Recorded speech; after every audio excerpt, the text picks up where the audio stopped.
first of all, the border.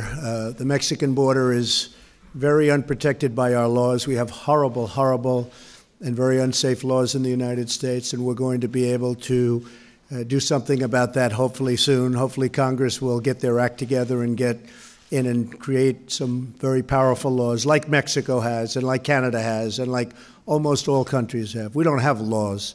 We have catch and release. You catch and then you immediately release, and people come back years later for a court case, except they virtually never come back. So we are preparing for the military to secure our border between Mexico and the United States. We have a meeting on it in a little while with General Mattis and everybody, and I think that it's something we have to do. Now, the caravan, which is over 1,000 people coming in from Honduras, thought they were going to just walk right through Mexico and right through the border. As you know, NAFTA is a phenomenal deal for Mexico. It's been a horrible deal for the United States. We're renegotiating it now. But it has been a horrible, horrible, embarrassing deal for the United States. This should have been terminated or renegotiated many years ago. Mexico, we have a trade deficit with Mexico of over $100 billion a year. And I told Mexico yesterday that because of the fact that their laws are so strong, they can do things about it that hard to believe the United States can't. I said, I hope you're going to tell that caravan not to get up to the border. And I think they're doing that because as of 12 minutes ago, it was all being broken up. We'll see what happens.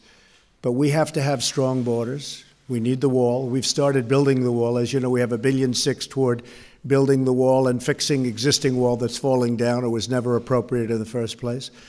And that's very important. As far as Syria is concerned, our primary mission in terms of that was getting rid of ISIS. We've almost completed that task, and we'll be making a decision very quickly in coordination with others in the area as to what we'll do. Saudi Arabia is very interested in our decision.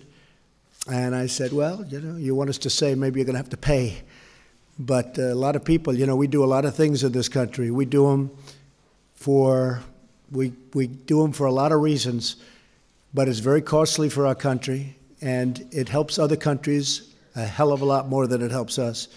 So we're going to be making a decision. We've had a tremendous military success against ISIS, as you know. It's close to 100%, as I just said. And we'll be making a decision as to what we do in the very near future. We'll be consulting also with groups of our people and groups of our allies. Okay? So you're inclined to pull the troops out? Say it? You're inclined to pull the troops out? I want to get out. I want to bring our troops back home. I want to start rebuilding our nation. We will have, as of 3 months ago, $7 trillion in the Middle East over the last 17 years. We get nothing out of it, nothing. And as you remember, in civilian life, for years, I said, keep the oil. I was always saying, keep the oil. We didn't keep the oil. Who got the oil? Was ISIS got the oil, a lot of it. That's what funded their campaigns. They took a lot of the oil, and it was largely responsible for funding. We should have kept the oil then. We didn't keep the oil. So I want to get back. I want to rebuild our nation. Think of it, $7 trillion over a 17-year period. We have nothing except death and destruction. It's a horrible thing. So it's time. It's time. We were very successful against ISIS. We'll be successful against anybody militarily. But sometimes it's time to come back home. And we're thinking about that very seriously. Okay?